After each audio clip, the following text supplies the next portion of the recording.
Muy buenos días, amados en el Señor, Dios le bendiga. Damos gracias a nuestro Dios por concedernos la oportunidad de estar una vez más en su bendita y poderosa presencia. Te damos gracias por la vida, por la salud y por todos los beneficios que Él nos ha otorgado. Amén. Desde que donde se pone el sol, ¿verdad? Donde sale, tenemos la misericordia y la bondad de nuestro Dios, nuestro Señor y nuestro Salvador Jesús. El día de ayer quedamos en el capítulo 15, perdón, en el versículo 15 del capítulo 3. Venga, ven.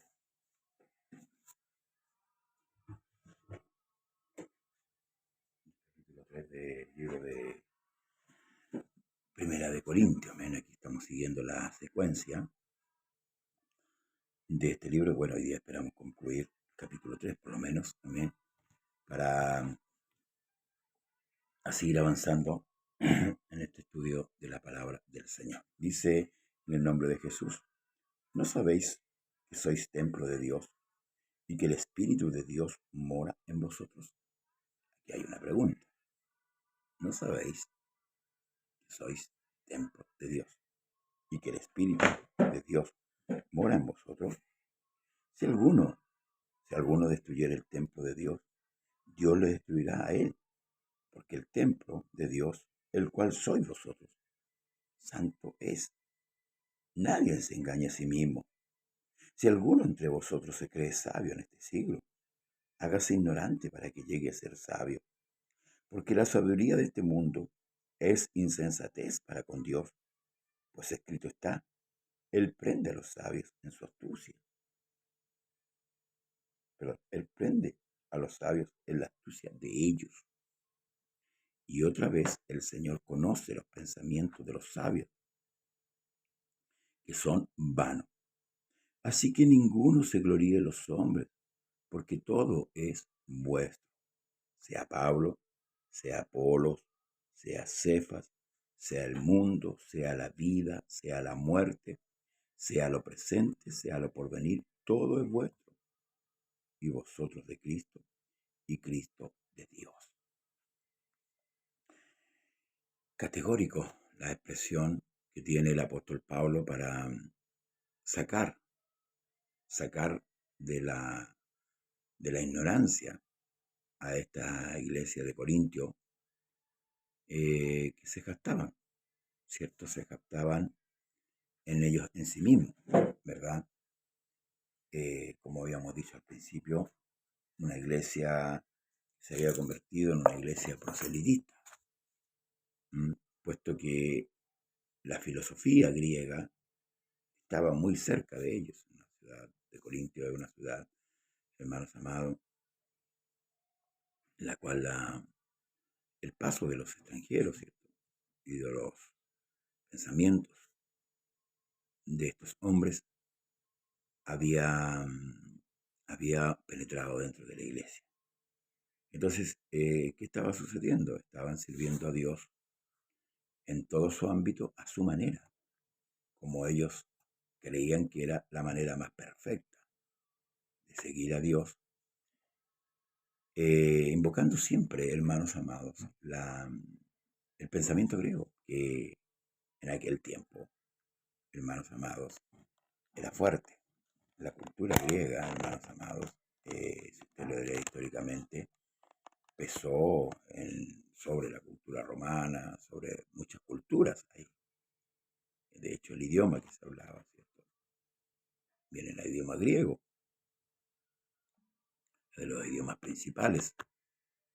Entonces, había que sacudir de esos pensamientos la mente de los creyentes y ponerlo, ¿cierto?, en el pensamiento de Dios.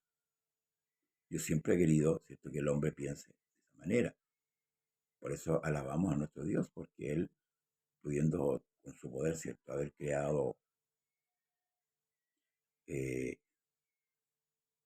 como decimos nosotros, robots, ¿cierto?, que todo el día, gloria a Dios, gloria al Señor.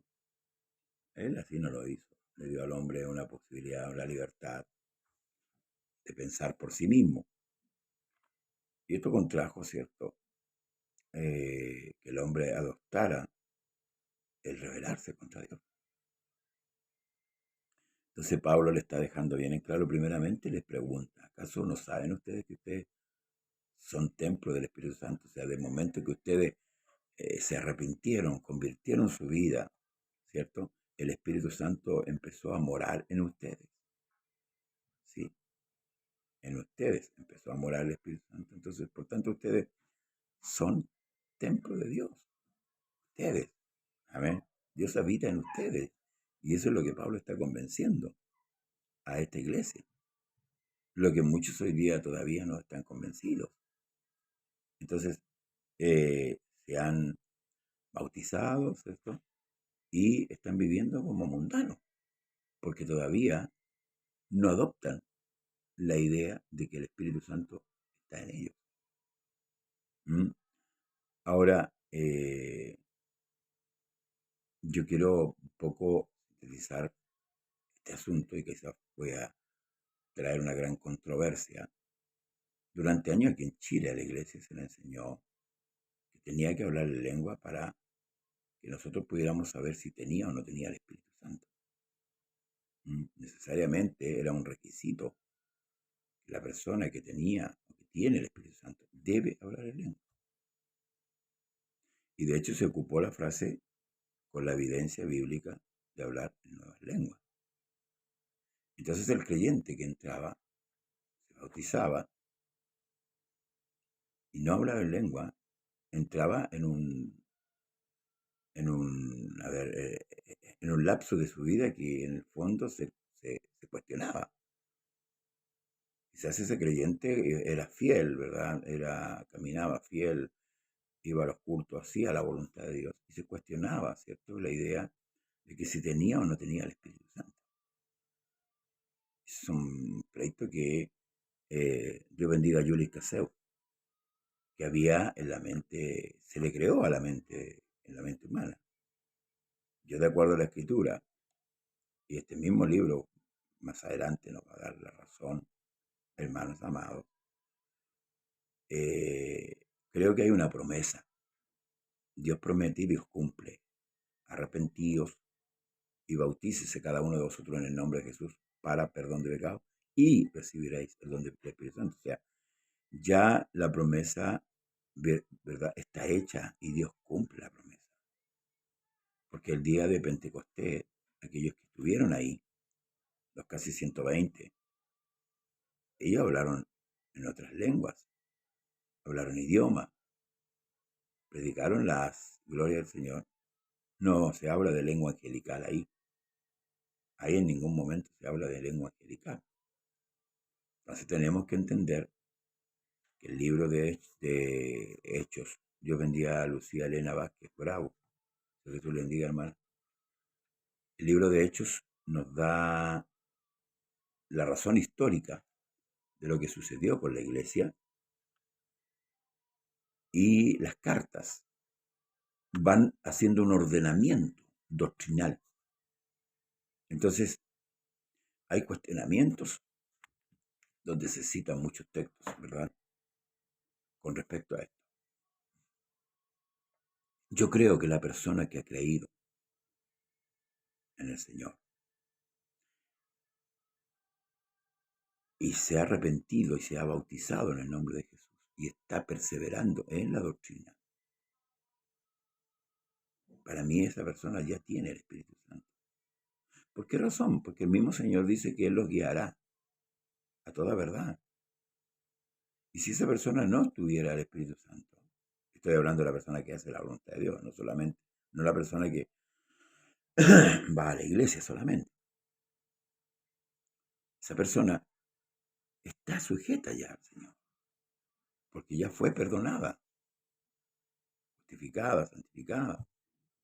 Entonces, la iglesia hoy día, la iglesia contemporánea,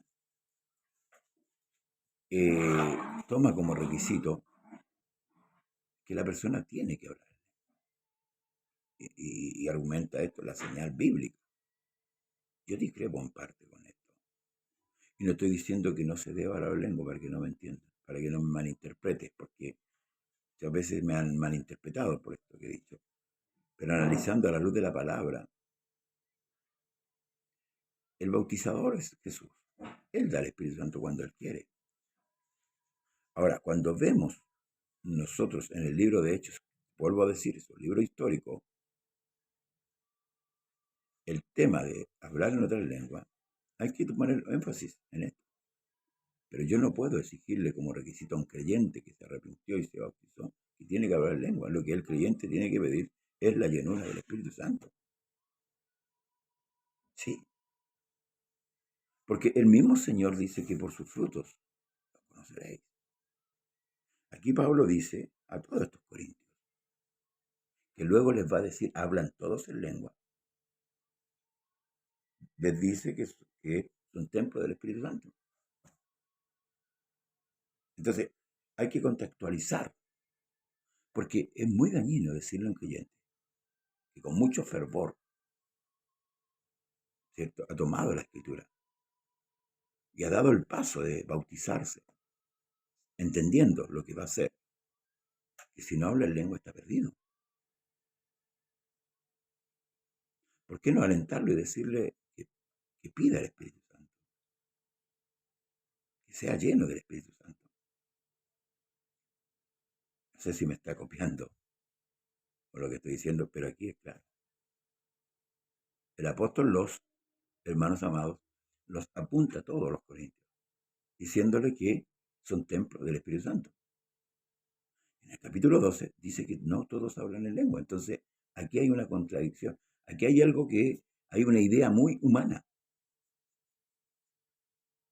Hay una idea muy griega. Yo siempre he dicho, yo, en lo personal, como ministro, como pastor, yo no necesito a una persona oírle hablar en lengua para saber si tiene o no tiene el Espíritu Santo. Creo que los frutos determinan realmente si esa persona tiene o no tiene el Espíritu Santo.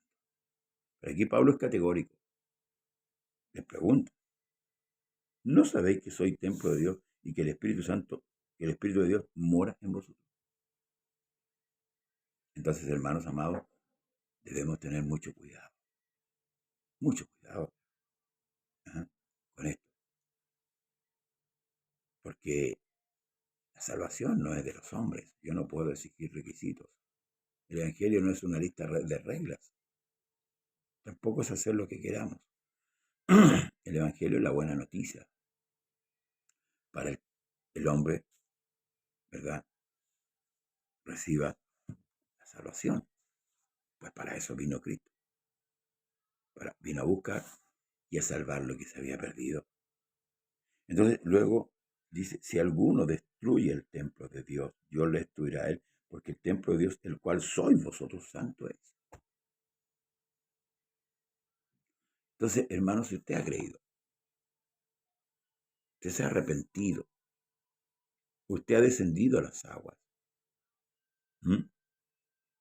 Dios ya lo mira como santo, porque lo aparta. Ahora viene un proceso que se llama el proceso de la santificación, y el último proceso es la redención final, donde ahí seremos como Él. Entonces vamos viviendo un proceso de santificación, y eso demanda la permanencia en la convicción, en la fe.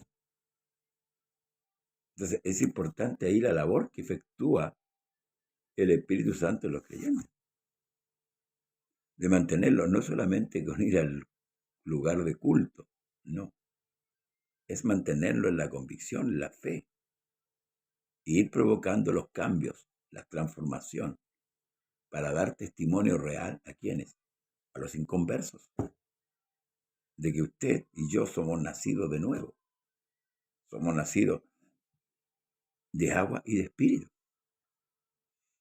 Y del agua,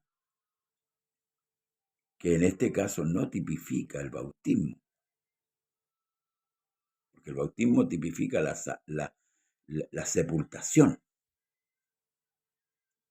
donde el viejo hombre va a ser sepultado y resucita un nuevo hombre, una nueva criatura. Pero el agua tipifica la palabra de Dios. Pedro y Santiago lo ratifican diciendo que somos renacidos por medio de la palabra. Y esto es lo que la gente no entiende. Y no entienden muchos por qué en nuestros púlpitos debe fluir la palabra verdadera, la palabra doctrinal, para que el hombre que escuche vaya santificándose día a día. La doctrina vaya formándolo. Eso es necesario. Pablo se lo encarga a Timoteo. Te encarezco, dice, delante de Dios y de los hombres, que prediquen la palabra tiempo, fuera de tiempo, exhorta, redarguye, con toda paciencia y con toda doctrina. Porque vendrían tiempos en que no sufrirían sana doctrina. Entonces culmina en los últimos versículos, 3 últimos versículos, así que ninguno se gloríe de los hombres, porque todo es vuestro. Hermanos, todos somos de Cristo, y todo lo que tenemos es de Dios y es de todos. Cristo en todos, por todos. Los hombres somos pasajeros, sean pastores, sean predicadores, pasamos. Usted no tiene por qué, hermano amado, enfilarse detrás de un hombre. Respetar a los ministros como corresponde, honrarlos como corresponde, amén. Pero no hacerse seguidor de los hombres. Cuando nos hacemos seguidor de hombres, hermanos amados, estamos dando curso a la división dentro de la iglesia. Entonces, ¿qué es lo que quiere aquí el Señor? Animar los pensamientos. Que usted y yo pensemos igual. Y este pensamiento no es el pensamiento griego, es el pensamiento de Cristo. El Señor se lo dijo a los hebreos, a los israelitas: vuestros pensamientos no son mis pensamientos, ni vuestros caminos son mis caminos. Más que claro. Entonces, ¿cuáles son los caminos de Dios? La doctrina, por hermano. Por eso que habla de la doctrina de Cristo. Ahí está cómo debo comportarme, cómo debo hablar, cómo debo vestir, cómo debo actuar en diferentes ocasiones, ya sean adversas o favorables. Entonces, el irnos detrás de los hombres, haciéndonos prosélitos de ellos, no significa, hermanos, nuestra perdición. El Señor se lo dijo a los fariseos: ay de vosotros fariseos, que hacéis un prosélito, recorréis tierra y mar para hacer un prosélito. Y una vez que lo hacéis 2 veces más hijo del infierno. Por eso es que el Señor ordena: haced ¿qué cosa? Discípulos. Discípulos de Cristo, siervo de Cristo. Hay que entender esto, hermanos amados, para no caer, en el error que lamentablemente por muchos años la iglesia ha ido cayendo. Así que ninguno se gloríe en los hombres, porque todo es vuestro. Sea Pablo, sea Apolo, sea Cefas, sea el mundo, sea la vida, sea la muerte, sea lo presente, sea lo porvenir, todo es vuestro. Y vosotros de Cristo y Cristo de Dios. Con esto cierra esta controversia, ¿verdad? Y es categórico. Y vuelvo a insistir. Hoy día muchos son prosélitos de hombres. De hecho, hay hombres engañadores que estafan en el Evangelio. Y sin embargo, la multitud sigue y los aclama y los adora. Y ellos se han envanecido y están predicando un evangelio diferente al que está en las Escrituras. Pero como dijo el apóstol Pablo, persista usted y persista yo, hermanos amados, en lo que tenemos del Señor. Sí, es lo que Dios nos ha dado. Amén, por medio de su Espíritu Santo. Que el Señor Jesús le bendiga en esta mañana.